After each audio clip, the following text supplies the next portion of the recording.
next lecture of forest management series. इस lecture में हम बात करेंगे यील्ड रेगुलेशन, जो कि बहुत इंपॉर्टेंट टॉपिक है एंटायर फॉरेस्ट मैनेजमेंट में. सो यील्ड रेगुलेशन हम इसमें डिस्कस करेंगे yield regulation in regular forest and yield regulation in irregular forest. ये लेक्चर होगा yield regulation in regular forest based, जिनमें हम बात करेंगे किस तरह से यील्ड रेगुलेशन किया जाता है डिफरेंट रेगुलर फॉरेस्ट में, जैसे कि क्लियर फेलिंग सिस्टम में एंड सेल्टरवुड सिस्टम में. तो वो हम इसके अंदर देखेंगे. एंड दूसरी बात हम इसमें ये भी देखेंगे कि जो डिफरेंट रेगुलेट करने के जो डिफरेंट फार्मूलाज हैं, हम इसमें हम बात करेंगे डिफरेंट मेथड्स की, जैसे कि वॉल्यूम के बेस पर, इंक्रीमेंट के बेस पर, और different formulas, von Mantel's formula and modification of these formulas. तो ये सब कुछ इसमें कवर होने जा रहा है. सो स्टार्ट करते हैं. यील्ड रेगुलेशन फॉरेस्ट मैनेजमेंट का एक बहुत इंपॉर्टेंट मेन पार्ट है. तो इसके गोल बेसिकली होते क्या हैं? Regularity, continuity and sustainability. कहने का मतलब है सीधे सीधे कि अगर हम बात कर रहे हैं कि हम यील्ड रेगुलेशन क्यों कर रहे हैं, तो एक प्रॉपर मैनेजमेंट के लिए प्रॉपर हमें कंटिन्यूस सप्लाई मिलती रहे एंड सस्टेनेबल हमारा जो फॉरेस्ट है वो सस्टेनेबल रहे. सो इसका ही मेन गोल और एम यही होता है. मतलब यील्ड रेगुलेशन का मतलब होता है कि हम डिसाइड करें कि हर साल या हर पीरियड में फॉरेस्ट से कितना एरिया कट करना चाहिए, कितनी वुड या फिर प्रोडक्ट्स निकालने हैं. ये इसलिए ज़रूरी है क्योंकि अगर बिना प्लानिंग के हम फेलिंग कर दी जाए ना, अगर फेलिंग करें तो फॉरेस्ट का एज बैलेंस बिगड़ जाएगा, रीजनरेशन डिस्टर्ब हो जाएगा और फ्यूचर यील्ड भी गिर जाएगी. और अब बात करते हैं कि हम डिस्कस करने वाले हैं कि यील्ड रेगुलेशन रेगुलर फॉरेस्ट में कैसे करेंगे. अब रेगुलर फॉरेस्ट क्या होते हैं? ये वो फॉरेस्ट होते हैं जो एज क्लासेस के हिसाब से प्रॉपर्ली डिस्ट्रीब्यूटेड होते हैं बैलेंस मैनर में. जैसे कि यील्ड रेगुलेशन के लिए हम इन्हें रेगुलर फॉरेस्ट को प्रिपेयर करते हैं कि पहले डिफरेंट हमने जैसे 10 ईयर्स का, 20 ईयर्स का, 10 to 20, 20 to 30. तो एज क्लासेस के हिसाब से हमने हमारे इसमें जो हमारी जो फॉरेस्ट है वो मतलब एक ही उसको ग्रुप को फॉलो कर रहा है, एज ग्रुप को फॉलो कर रहा है या फिर वॉल्यूम को फॉलो कर रहा है. बेसिकली एज को देखा जाता है एज क्लासेस के बेस पर, तो हम इसे रेगुलर फॉरेस्ट कहेंगे. अब हम इसमें बात करेंगे कि yield regulation in regular forest की बात हो रही है, तो कैसे रेगुलर फॉरेस्ट में करते हैं. तो जब हम कह रहे हैं वही कि yield regulation in regular forest, तो यील्ड रेगुलेशन का मेन एम यहाँ पर ये होता है कि फॉरेस्ट से इतनी क्वांटिटी में प्रोड्यूस लिया जाए कि फॉरेस्ट की कंटिन्यूसली फॉरेस्ट जो है कंटिन्यूसली प्रोडक्टिव भी रहे और फ्यूचर क्रॉप भी डिस्टर्ब ना हो. यानी हमको फॉरेस्ट को ऐसे मैनेज करना है कि प्रेजेंट और फ्यूचर दोनों सेफ रहें, बैलेंस बना के चलना है. तो मैनेजमेंट का एम ही यही है. और उसमें अगर हम रेगुलर फॉरेस्ट कह रहे हैं तो अभी बताएंगे कि रेगुलर फॉरेस्ट में कौन कौन से फॉरेस्ट आएंगे. और मैंने कह दिया कि जब मैंने एज ग्रुप वाला कहा तो इसमें भी सेम की बात हो रही है. जब जैसे क्लियर फेलिंग सिस्टम है पूरा, वो रेगुलर फॉरेस्ट में रखा जाता है. और हमने रेगुलर इरेगुलर पहले भी डिस्कस किया हुआ है. इरेगुलर में वो आते हैं जिनमें डिफरेंट एज ग्रुप्स मिल रहे हैं साथ में, बट क्लियर फेलिंग है तो सब एक साथ कट रहा है और एक साथ रीजनरेट कर रहा है, तो एक ही एज ग्रुप मिलेगा. एंड रेगुलर में आएगा सेल्टरवुड सिस्टम भी इसी के अंदर आएगा. तो ये मेन हमारे रेगुलर फॉरेस्ट हैं जिनके अंदर हम देखेंगे कि कैसे हम यील्ड को रेगुलेट कर रहे हैं. तो यहाँ हम बात करने वाले हैं yield regulation in regular forest वाले में, जो है yield regulation in clear felling system की बात कर रहे हैं. तो इसमें दो टाइप से हम यील्ड को रेगुलेट कर रहे हैं, दो बेसिक टाइप से. एक annual coupe by gross area और annual coupe by reduced area. दो तरीके का सिस्टम, इस सिस्टम में दो तरीके से हम मैनेजमेंट करेंगे, रेगुलेट करेंगे यील्ड को. और उससे भी इंपॉर्टेंट पॉइंट ये है ना, यहाँ पे यील्ड रेगुलेशन दो मेन इंपॉर्टेंट बेसिस पे होती है. नंबर 1 है एरिया के बेसिस पे और दूसरा है वॉल्यूम और या ग्रोइंग स्टॉक के बेसिस पे. तो फर्स्ट हम बात करने वाले हैं, जैसे मैंने बोला है कि annual coupes and annual coupe by gross area, तो ये दोनों ही एरिया के बेस पे हैं. तो एरिया के बेस पे हम देखेंगे एंड देन वॉल्यूम के बेस पे. अब एरिया के बेस पे अगर हम बात करते हैं तो सबसे बेसिक इस मेथड में ये होता है कि हम वुड वॉल्यूम को डायरेक्टली नहीं देखते. इसमें हम मेनली ये देखते हैं कि टोटल फॉरेस्ट एरिया कितना है और उसमें हर साल या फिर हर पीरियड में कितना एरिया कट करना है. अगर सिंपल बात कहें तो इस मेथड में ये फोकस होगा कि कितना एरिया फेलिंग के लिए अलॉट होगा. और फिर उसमें आता है एनुअल कूप. एनुअल कूप आता है तो उसके बेसिस पर हम देखते हैं. अब एनुअल कूप्स क्या होते हैं? एनुअल कूप का मतलब होता है कि वह एरिया जो हर साल कट किया जाएगा, हर साल जो एरिया कट किया जाएगा, दैट इज एनुअल कूप.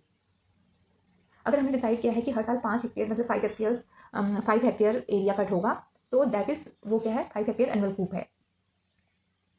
अब है एनुअल कूप. अब इसमें भी दो पॉइंट आते हैं. रेगुलर फॉरेस्ट में एनुअल कूप को डिसाइड करने के लिए भी दो मेन बेसिस को देखा जाता है, ग्रॉस एरिया के बेसिस पे और रिड्यूस्ड एरिया के बेसिस पे. तो ग्रॉस एरिया के बेसिस पे अभी मैं बात करूंगी कि कैसे होता है. पहले मैं एनुअल कूप को बताती हूँ क्या होते हैं. एनुअल कूप हम कैसे डिसाइड करेंगे, मतलब निकालेंगे कैसे। तो एनुअल कूप के लिए मैं बता रही हूँ, जैसे एनुअल कूप हमें चाहिए तो is equal to area upon rotation होता है। ये सिंपल टर्म में हम समझ लेते हैं, एरिया कितना है और उसमें हम रोटेशन पीरियड, रीजनरेशन से फैलिंग का जो ईयर्स होते हैं, दैट इज़ रोटेशन। ठीक है, अब यहाँ पे क्या होता है, अगर मैं बोल रही हूँ ग्रॉस एरिया की बात हो रही है, ग्रॉस एरिया की मतलब जितना एरिया मेरा फॉरेस्ट के अंदर आता है या जितना मैंने डिसाइड किया हुआ है, तो वो एरिया सिंपल डिफरेंस है, मतलब सीधी सीधी बात करें, ग्रॉस एरिया मेथड में टोटल एरिया यूज होता है, और जबकि रिड्यूस एरिया मेथड में क्या होता है, जितने में हमारे मतलब जित सिर्फ प्रोडक्टिव एरिया यूज होता है, जिसमें में हमारी फॉरेस्ट के ट्रीज अवेलेबल हैं या हमारा ग्रोइंग स्टॉक अवेलेबल है, वो एरिया यूज होता है। अब इसमें भी दो पॉइंट आते हैं कि अब मैंने सोचा कि for example I have this area, मेरे पे फॉरेस्ट का एरिया है और हो सकता है बीच में कहीं पर डिग्रेड लैंड हो रही है, कहीं पर कुछ प्रॉब्लम है, कहीं पर ट्रीज़ नहीं अवेलेबल हैं, तो ऐसा कुछ एरिया भी इसमें है। तो जब मैं बात करूँगी ग्रॉस एरिया के बेसिस पे, तो I will use the whole area, इसका यूज करूँगी। बट क्या है कि जब मैं बात करूँगी रिड्यूस्ड एरिया, तो इतना एरिया जो ख़राब है, जिनमें हमारी कोई ट्रीज़ नहीं है, कोई फॉरेस्ट मतलब प्रोड्यूस नहीं है, तो उसको माइनस कर दिया जाता है, तो ये हमारा बचेगा रिड्यूस्ड एरिया। आई होप ये आपको समझ में आ रहा होगा। तो अब मैं बात करती हूँ कि एनुअल कूप कैसे डिसाइड होते हैं, ये मैंने यहाँ पर बताया। तो दोनों में सेम चीज़ होगी, अगर हम बात कर रहे हैं एनुअल कूप की बात कर रहे हैं, तो area gross area divided by rotation period, जिससे हम ग्रॉस एरिया के बेस पे ले रहे हैं। And same thing reduce area में होगा, reduce area divided by rotation, तो इससे हम एनुअल कूप से हम ईल्ड को रेगुलेट करेंगे, मतलब अपने। ये तो हुआ हमारा इससे पहले क्लियर फैलिंग सिस्टम में। Now we are moving towards regular shelterwood system. Yield regulation हम इसमें किस तरीके से करेंगे। सो अब मोस्ट इंपॉर्टेंट बात यहाँ है कि क्लियर फैलिंग सिस्टम में तो हमने एनुअल कूप्स का यूज किया था, ठीक है। एनुअल कूप्स का भी उसमें एक पॉइंट ये रहा था कि हम कैसे वो करेंगे, जैसे एनुअल कूप का हम एरिया कैसे डिसाइड करेंगे। जैसे कि फॉर एग्जांपल मैंने हर साल अगर टोटल एरिया 100 ईयर्स है, टोटल एरिया 100 ईयर्स नहीं हेक्टेयर है, एंड उसमें जो रोटेशन ईयर्स हैं वो 20 ईयर्स हैं, तो अगर हम सीधे सीधे बात करें 5 हमारा आ रहा है, 5 हेक्टेयर एरिया आ रहा है, तो 5 हेक्टेयर एरिया हमारा एनुअल कूप्स का होगा। तो ये हमारा एनुअल कूप का एरिया हमने निकाल दिया इससे। नाउ हम इसमें बात करेंगे नेक्स्ट की। अब हम बात करते हैं, यहाँ पे हम एनुअल कूप नहीं यूज करते हैं, यहाँ पे यूज होता है periodic block. As you can see, यहाँ पे हम रोटेशन जो हमारा होगा, कुछ कन्वीनियंट पीरियड्स के हिसाब से कुछ एरियाज़ को अलॉट किया जाता है, तो इसको हम पीरियोडिक ब्लॉक्स, अब हम इसको समझेंगे कैसे किया जा रहा है पीरियोडिक ब्लॉक मेथड से। अब पीरियोडिक ब्लॉक में क्या होता है, यहाँ पे हम फॉरेस्ट को हर साल के हिसाब से नहीं बल्कि पीरियड्स के हिसाब से डिवाइड करते हैं, यानी रोटेशन को कुछ इक्वल पीरियड्स में डिवाइड किया जाता है और हर पीरियड के लिए एक एक ब्लॉक अलॉट कर दिया जाता है। इसी ब्लॉक को पीरियोडिक ब्लॉक कहते हैं। पहले हम समझ लेते हैं कि नंबर ऑफ पीरियोडिक ब्लॉक्स कैसे डिसाइड करेंगे। तो उसके लिए क्या होता है, सिंपल टर्म में क्या है, हमें जब पीरियोडिक ब्लॉक के लिए फॉर एग्जांपल अभी हमने साइज ऑफ, पहले हमें डिसाइड करना होगा कि कितने ईयर्स का पीरियोडिक ब्लॉक रखें। तो पहले हमें ये डिसाइड करना होगा कि ईयर्स कितने रखें, 10 ईयर्स का रखें, 20 ईयर्स का, 25, 30, हर जो एक ब्लॉक है वो कितने ईयर्स का रखें, तो सब में वो सेम जाएगा ऐसा नहीं है। सबसे पहले हमें यही समझना होता है। अब ये डिपेंड्स करता है, ये किन किन चीज़ों पर डिपेंड्स करता है। अब पीरियोडिक ब्लॉक में क्या है, ये एनुअल को ईयर वाइज प्लानिंग होती है, हर साल कितना कट करना है, हर साल कितना रीजनरेट करना है, एक साल का होता है। पीरियोडिक ब्लॉक में जैसे 30 ईयर्स, 20 ईयर्स, 40 ईयर्स, तो ये पूरा एक block wise periods, whole period wise इसमें प्लानिंग होती है। लाइक सबसे पहले अगर हम बात करते हैं, तो ये डिपेंड करता है कि हमने किसी भी पीरियोडिक ब्लॉक के ईयर्स, मतलब 20 ईयर्स का पीरियोडिक ब्लॉक रखें, 10 का रखें, 20 का, ये डिपेंड करता है हमारे सिल्वीकल्चरल सिस्टम पर। पहला पॉइंट कि हमारा क्लियर फैलिंग सिस्टम है, सेल्टरवुड सिस्टम है, या सिलेक्शन मतलब सिलेक्शन इरेगुलर फॉरेस्ट सिस्टम है, तो उसमें तो ये खैर डिफिकल्ट होता है, इसमें नहीं रख सकते। बट हाँ, क्लियर फैलिंग एंड सेल्टरवुड में हम डिसाइड करते हैं, क्योंकि क्लियर फैलिंग में हम शॉर्ट पीरियड रख लेंगे, एंड जो सेल्टरवुड सिस्टम है वहाँ पे हमें एक रीजनरेशन के बेस पर हमें देखना होता है, और ये साल हमें कि हम हर एक पीरियोडिक ब्लॉक का टाइमिंग कितना रखें, मतलब ईयर्स का कितना वो रखें, तो ये डिपेंड करेगा दूसरा हमारा मैनेजमेंट कन्वीनियंस के हिसाब से। ना टू शॉर्ट होना चाहिए, ना टू लार्ज होना चाहिए, क्योंकि ये क्रिएट करेगा कॉम्प्लिकेशन अदरवाइज। अगर ज़्यादा बड़ा हो गया तो भी एंड बहुत शॉर्ट हो गया तो भी। तो इसलिए हमें होता है कि हम एक बैलेंस इंटरवल को चूज़ करें कि 10 ईयर्स, 20 ईयर्स, 30 ईयर्स। तो क्वेश्चन आता है कि हम 22 क्यों नहीं ले रहे, हम 23 क्यों नहीं ले रहे हैं, 30 क्यों नहीं ले रहे, तो डिपेंड करता है। तो इसलिए हमें क्या होता है कि हम अगर बैलेंस बनाएंगे तो हमारे लिए एज क्लासेस बनाने में ईजी रहेगा और फॉरेस्ट को ईजिली मैनेजेबल होगा, मतलब मैनेज करने में हमारे लिए ईजी रहेगा। सो होता क्या है कि अगर फॉर एग्जांपल मैंने 100 ईयर्स का मेरा रोटेशन पीरियड है किसी का, तो मैं अगर 10 ईयर्स के उसमें वो ले लूँ, क्या ले लूँ, 10 ईयर्स के पीरियोडिक क्लॉक ले लूँ सबको, तो मुझे 10 पीबीज जाएंगे ना मेरे पीरियोडिक क्लॉक्स में, 10 जाएंगे, तो ये बहुत ज़्यादा एक्सट्रीम हो जाते हैं, टू मैनी हो गए, तो इसमें डिफिकल्ट होगा हमें मैनेज करने में। एंड फिर 20 ईयर्स, 20 साल का, तो 20 साल का जो पीरियड हमारा सेट असाइड किया जाएगा, तो ये प्रैक्टिकल माना जाता है 100 ईयर्स के रोटेशन में। इस और 25 का लें तो ये भी पॉसिबल है कि अगर 25 का बात कर रहे हैं तो हमारे 100 के हिसाब से 25 से हम डिवाइड करेंगे तो 4 पीरियोडिक क्लॉक बन जाएंगे। अभी मैं बताऊँगी इसको डायग्राम बनाकर भी किस तरह से होगा। तो ये हमें मतलब हमें ये वाला पीरियड, एक कन्वीनियंट पीरियड कैसे तैयार करें, तो ऑफन क्या किया जाता है 20 ईयर्स का रखा जाता है। उससे क्या होता है कि ये मतलब प्रैक्टिकली हम इसे कर रहे हैं और वो मतलब ये हमारी रीजनरेशन नीड्स के लिए काफ़ी क्लोज होता है। So often we choose this period, मतलब 20 ईयर्स का साइकिल हम चूज़ करते हैं। तो और इसके अलावा भी हमारा जो पूरा फॉरेस्ट सिस्टम है, जैसे हमारे पास फास्ट ग्रोइंग स्पीसीज़ हैं तो वी विल चूज़ 10 ईयर्स, क्योंकि फास्ट ग्रोइंग है। हमारा डिपेंड करता है रीजनरेशन पैटर्न, स्पीसीज़ कौन सी है, वर्किंग प्लान का ऑब्जेक्टिव क्या है, फॉरेस्ट की कंडीशन क्या है। ऑल्सो ये मेजर पॉइंट्स हैं कि हम डिसाइड करें कि हमें पर्टिकुलर पीरियोडिक ब्लॉक कितने ईयर्स का रखना है। जैसे हम शेल्टर वुड में 20 ईयर्स को कन्वीनियंट मान रहे हैं, तो क्या है कि ग्रेजुअल ग्रोइंग होती है। जैसे उसमें किलर फेलिंग में, सॉरी, फास्ट ग्रोइंग में हम 10 ईयर्स का ले रहे हैं, तो ये डिपेंड करता है बहुत सारी चीज़ों में। तो इसमें हम देखेंगे कि हमने एरिया के बेस पर देखना है, वॉल्यूम के बेस पर रेगुलेशन करना है, और एरिया एंड वॉल्यूम दोनों के बेस पर करना है। अब क्यों ज़रूरत पड़ी है हमारे पास, जो हमारा पीरियोडिक ब्लॉक मेथड है प्रैक्टिकल फॉर्म में होता है और परमानेंट अलॉटमेंट मेथड है। परमानेंटली हम किसी मतलब एरिया को अलॉट कर दे रहे हैं। इसमें क्या होता है कि एक एरिया को किसी भी पीरियोडिक ब्लॉक को अलॉट कर दिया जाता है, परमानेंटली फिक्स मान लिया जाता है, यानी फ्यूचर में उसी ब्लॉक में वही मैनेजमेंट रोल रहेगा, ये रहता है। इससे क्या है, प्लानिंग स्टेबल हो जाती है, कंपार्टमेंट डिमार्केशन ईजी हो जाता है, और लॉन्ग टर्म मैनेजमेंट स्मूथ हो जाता है। अब जो परमानेंट अलॉटमेंट मेथड है, ये तो एरिया वाइज अगर हम बात करें तो ये इजी है, और एक्चुअली मतलब अगर हम बात करें तो ईजीली ईजी कन्वीनियंट है, सिंपल है और अच्छे से हो जाती है। बट इसकी कुछ लिमिटेशन है। ये ना जो हमारी एक्चुअल स्टैंडिंग वुड है उसको डायरेक्टली कंसिडर नहीं करता है। हम एरिया को फोकस कर रहे हैं। We are not saying that कि हमारी जो एक्चुअल स्टैंडिंग वुड है उसके बारे में हम यहाँ पर नहीं करें। इस वजह से क्या है, इसकी कुछ यही लिमिटेशन है। इसी वजह से हम नेक्स्ट लेवल पे मूव करते हैं कि नेक्स्ट में हम देखते हैं वॉल्यूम या ग्रोइंग स्टॉक के बेस पर रेगुलेशन। इसीलिए हम वॉल्यूम और एरिया और वॉल्यूम दोनों के साथ ग्रोइंग स्टॉक के बेस पर आगे बढ़ते हैं। तो फर्स्ट तो हमने बात करी रेगुलेशन बाय एरिया की हुई, जिसमें हमने डिसाइड किया कि कैसे निकालेंगे हम। और हमने बात किया, देखो यहाँ पे एक इंपॉर्टेंट पॉइंट ये आ रहा है कि जब पीरियोडिक ब्लॉक का हमने पीवीज का कितने नंबर ऑफ पीरियोडिक ब्लॉक बनेंगे ये डिसाइड करना है।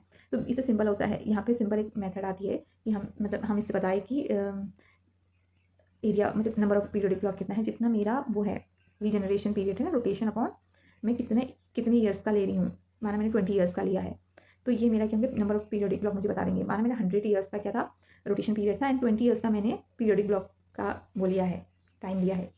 तो 20 से 5, तो मेरे 5 पीरियोडिक ब्लॉक मेरे होंगे। मतलब मेरी ये पूरी की पूरी मैं इसको फिर से बनाती हूँ, तो यानी कि ये है मेरा 100 ईयर्स का। तो ऐसे कुछ इनका स्ट्रक्चर जाएगा, 5 ऐसे, मतलब ऐसे कुछ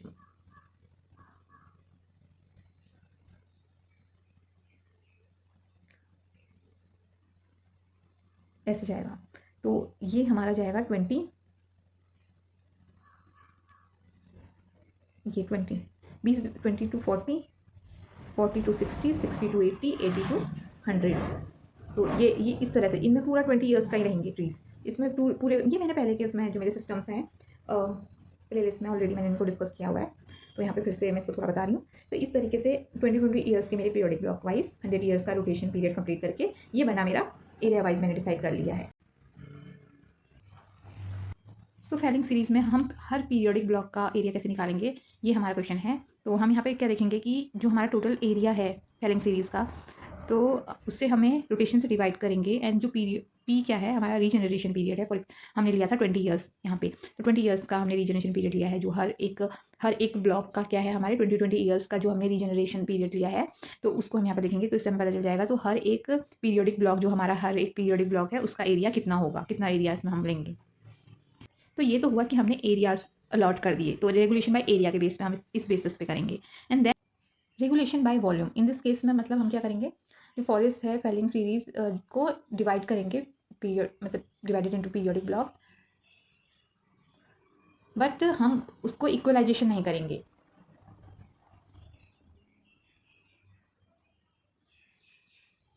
यहाँ पे हमें जो volume of various periodic blocks है उसे इक्वलाइज करना पड़ेगा।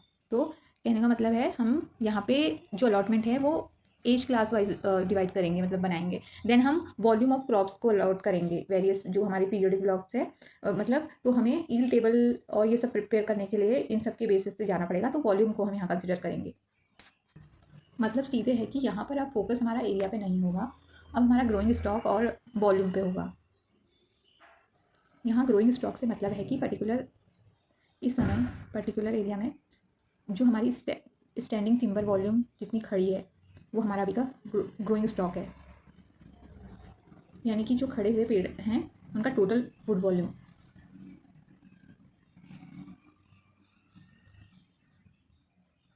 और अगर एरिया में ये होता है कि एरिया मेथड में क्या बोलता है, एरिया मेथड बोलता है कि कितना एरिया कट करना है, तो ग्रोइंग स्टॉक मेथड बोलता है कि कितनी वुड के बेसिस पर कट डिसाइड करना है। और यहाँ पर एक मोस्ट इंपॉर्टेंट जो पॉइंट हम लेते हैं वो है नॉर्मल ग्रोइंग स्टॉक और ग्रोइंग स्टॉक। इसमें फ़र्क क्या रहता है? Growing stock actual growing stock का मतलब है और नॉर्मल ग्रोइंग स्टॉक क्या है? एक्चुअल ग्रोइंग स्टॉक मतलब फॉरेस्ट में रियलिटी में जितनी भी वुड खड़ी है, और नॉर्मल ग्रोइंग स्टॉक का मतलब है आइडियली एक बैलेंस रेगुलर फॉरेस्ट में जितनी वुड होनी चाहिए। मतलब जितनी एक, अगर हम किसी को आइडल फॉरेस्ट कह रहे हैं तो जितनी वुड वहाँ पे उस आइडल फॉरेस्ट में होनी चाहिए वो उसका नॉर्मल ग्रोइंग स्टॉक होता है। ये इसलिए ज़रूरी होता है क्योंकि कभी कभी क्या होता है कि मतलब फॉरेस्ट में कभी कभी स्टॉक क्या होता है, ज़्यादा होता है तो कभी कम होता है। मतलब स्टॉक नॉर्मल होना ये मतलब आइडल ही हो, ज़रूरी नहीं है हमेशा। तो अब हम इसमें आते हैं कि वॉल्यूम के बेस पर हम ईल्ड रेगुलेशन, ओनली इस मेथड में क्या किया जाता है, हम ईल्ड रेगुलेट करेंगे, ईल्ड को मेजरमेंट करेंगे ओनली वॉल्यूम के बेस पर। तो सबसे बेसिक फॉर्मूला आता है वॉन मेंटल फार्मूला। ये सिंपल फार्मूला है किसी भी ग्रोइंग स्टॉक का ईल्ड को कैलकुलेट करने के लिए, सॉरी किसी भी फॉरेस्ट का नॉर्मल ग्रोइंग स्टॉक या ईल्ड को कैलकुलेट करने के लिए हम इसे यूज़ करते हैं। सो यहाँ पे क्या होता है कि एज वी कैन सी कि NGS normal growing stock is equal to दिया है हमारा I/R/2। इसी से हमारा बेसिक जो हमारा वॉन मेंटल फार्मूला बन के आ रहा है, जो कि बहुत फेमस जो है हमारा, ये हम देख रहे हैं कि I=NGS/R/2 होता है, R/2। सो ये रिप्रेजेंट कर रहा है यहाँ पर NGS हमारा है नॉर्मल ग्रोइंग स्टॉक, और R हमारा यहाँ पर ये दिखा रहा है जो हमारी वो है रोटेशन एज। तो R/2 मतलब हाफ रोटेशन लिया जाता है। बेसिकली हमारा जो एनुअल इंक्रीमेंट हो रहा है उसमें हाफ रोटेशन लिया जाता है। सो इंक्रीमेंट इंटू हाफ रोटेशन हम इसका करेंगे तो सिंपल हमारा ये फॉर्मूला इसी तरह से बनेगा, और इससे हम I की वैल्यू पता कर लेंगे। And then we can see here, and then actual volume of GS divided by R/2, and then 2GS/R, sorry R आ रहा है। And then one two formula को हम ऐसे भी लिखते हैं I/R=2GS, ऐसे यहाँ हम देख लेंगे, या IR/GS/I/R/2 करके भी हम इसको देख सकते हैं। ये सब तो हमने देख लिया कि हमने कैसे निकाला है। तो बेसिकली हमारा जो मेन है, हमारा जो मेन वॉन मेंटल मतलब मेंटल फार्मूला है वो है तो बेसिक फार्मूला क्या है, Y=2GS/R। ये है हमारा मेन जो यहाँ से डिराइव करके आता है। अगर हम सीधे सीधे बात करें 2GS यहाँ चला जाएगा, ये आ रहा है ना, तो इसके नीचे R आ जाएगा I= और ये I2GS/R। तो ये फॉर्मूला हमारा डिराइव होता है यहाँ से फाइनल। तो यहाँ पे क्या है, जब हम बात कर रहे हैं इसकी, Y क्या है, एनुअल ईल्ड है हमारी, Y=, अब कभी हम यहाँ I रिप्रेजेंट कर रहे हैं, तो एनुअल ईल्ड है, GS ग्रोइंग स्टॉक है, R हमारा रोटेशन पीरियड है। तो ये हमारा बेसिक फॉर्मूला है जो नॉर्मली हम किसी फॉरेस्ट में अगर नॉर्मल ग्रोइंग स्टॉक है so we will use this formula. और ये फॉर्मूला एप्लीकेबल होता है कि सीधा मतलब फॉरेस्ट में जितनी स्टैंडिंग वुड वॉल्यूम है उसके बेसिस पे हम एनुअल अलाउेबल का डिसाइड किया जाए, इससे हमें पता चल जाता है सीधे। और अगर हम सिंपल बात करें, फॉर एग्जांपल अगर हमारे पास 2000 मीटर क्यूब में हमारे पास वो है ग्रोइंग स्टॉक है, एंड 40 ईयर्स हमारे पास क्या है, हमारा रोटेशन पीरियड है, तो एनुअल ईल्ड जो होगी वो हमारी आ जाएगी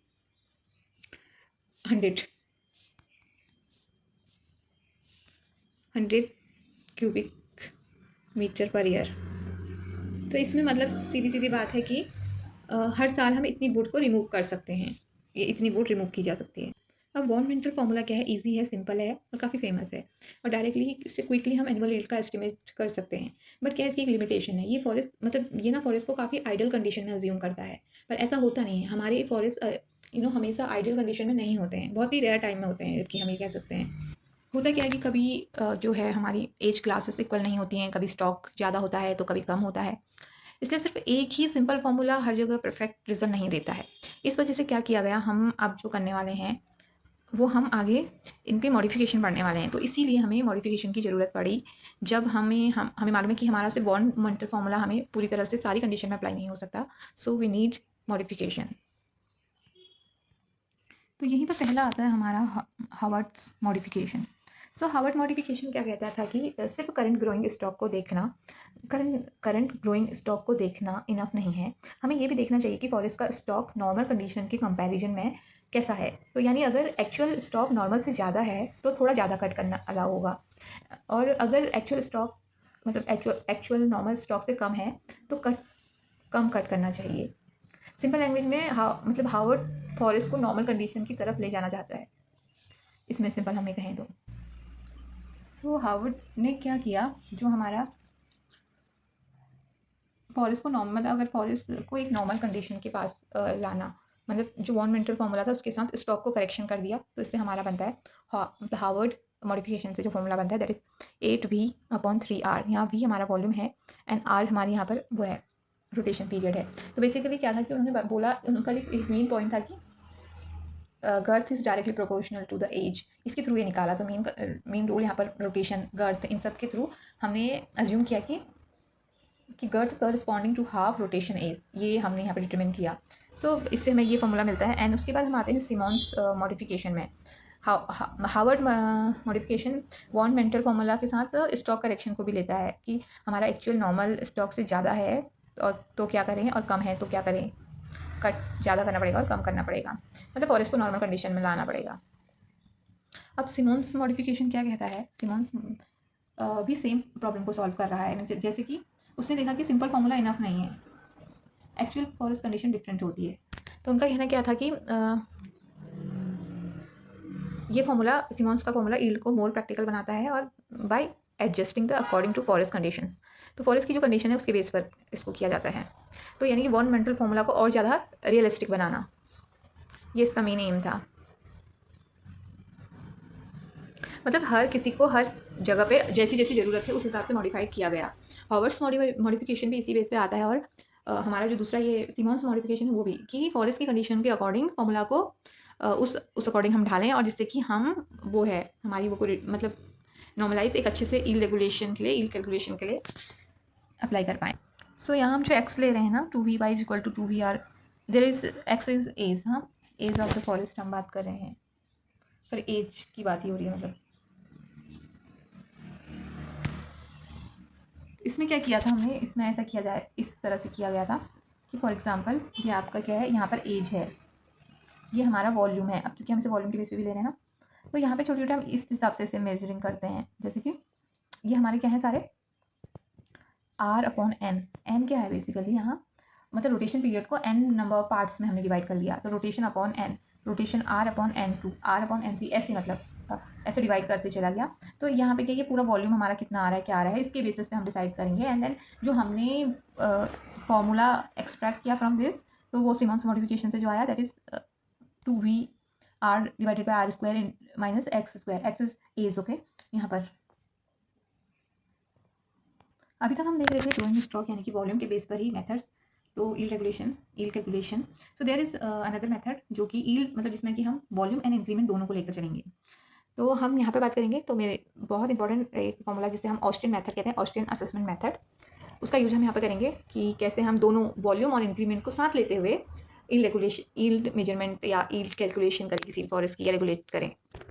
तो ये बहुत इंपॉर्टेंट कॉन्सेप्ट है और नेक्स्ट लेवल है इसका। ये थोड़ा प्रैक्टिकल सोच लाता है। इस मेथड में हम सिर्फ ये नहीं देख रहे होते हैं कि स्टैंडिंग स्टॉक ही हमारे लिए इम्पॉर्टेंट मतलब है, और भी हम बल्कि ये भी देखते हैं कि इंक्रीमेंट भी इम्पॉर्टेंट हो जाता है इस कंडीशन में। तो यहाँ पे हम केवल सिर्फ स्टैंडिंग स्टैंड का वॉल्यूम ये सभी नहीं देख रहे हैं, इंक्रीमेंट को भी कंसिडर करेंगे। अब increment we already discussed, such as for example अगर हम सीधे सीधे बात करें कि एनुअली हर साल जो नया वुड वॉल्यूम ऐड हो रहा है that is increment. Simple language में हर साल हमारा जो इंक्रीज हो रहा है डायमीटर गर्थ में, जो भी हमारा वॉल्यूम ऐड हो रहा है दैट इज़ इंक्रीमेंट। मतलब फॉरेस्ट सिर्फ स्टैटिस्टिक नहीं होता, वो ग्रो भी कर रहा होता है, इसलिए सिर्फ करंट स्टॉक को देखना इट्स नॉट इनफ। तो हमें क्या करना है, उसके लिए हमें ग्रोथ भी देखनी होगी कि ग्रोथ क्या रेट से हो रही है। अब होता भी क्या है कि अर्ली एजेस में फास्ट ग्रोथ हो रही होती है एंड लास्ट क्लास में बहुत स्लो हो जाती है। बहुत सारे कॉन्सेप्ट है कि ग्रोथ भी हो रही है साथ में। सो ऑस्ट्रियन मेथड क्या मतलब वो करता है, मतलब क्या इसका बेसिक आइडिया है कि यील्ड डिसाइड करते वक्त स्टैंडिंग स्टॉक और उसका इंक्रीमेंट दोनों को ध्यान में रखो। इस वजह से ये मेथड वॉन मेंटल से ज़्यादा डायनेमिक और प्रैक्टिकल मानी जाती है। तो ये हमारा सिंपल ये ऑस्ट्रियन मेथड के लिए फॉर्मूला हम यूज करेंगे।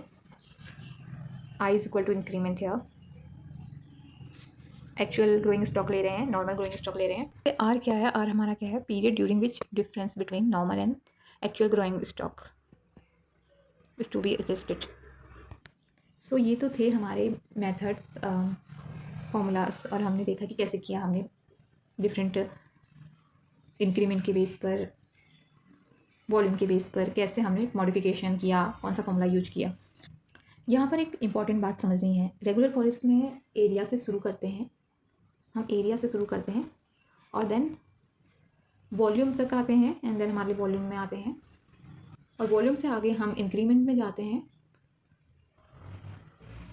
मतलब मैनेजमेंट धीरे धीरे सिंपल से साइंटिफिक डायरेक्शन में मूव करता है, सीधे सीधे हम सिंपल से साइंटिफिक डायरेक्शन में मूव करते हैं। पहले हमने सिर्फ एरिया देखा, फिर स्टैंडिंग स्टॉक देखा, फिर स्टैंडिंग स्टॉक के साथ ग्रोइंग मतलब जो ग्रोथ है उसको भी कंसिडर किया। यही एक्चुअल लॉजिक है रेगुलर फॉरेस्ट यील्ड रेगुलेशन का।